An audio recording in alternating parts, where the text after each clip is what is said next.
It also calls for the decommissioning of Hamas's weapons, with demilitarization tied to the Israeli forces' withdrawal.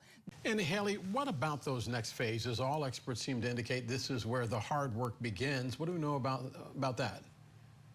Yeah, this is where there are a lot of questions that still remain. The next pieces focus on governance and rebuilding of Gaza. These next steps, so historically, have been issues where there have been points of difference between some nations. Now, the specific next steps officials have indicated includes U.S. Central Command standing up a joint task force with up to 200 U.S. personnel already in the region who are not to go into Gaza, but to oversee the ceasefire and help ensure there are no violations, with forces including potentially from Egypt and Qatar. It also calls for the creation of an international stabilization force to help train police and secure borders, according to the deal that President Trump first publicly presented.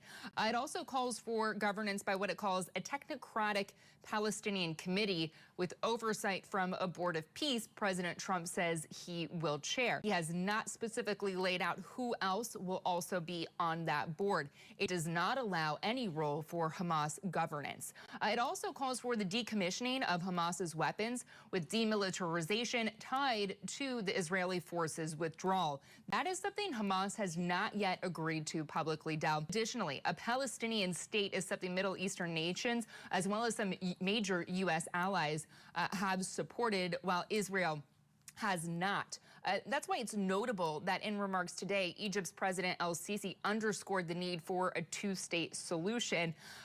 The peace plan that President Trump presented does not outright guarantee that, but does nod to a potential future path for it. Trump notably in his remarks acknowledged the president of the Palestinian Authority, who was taking part in the summit, Dow.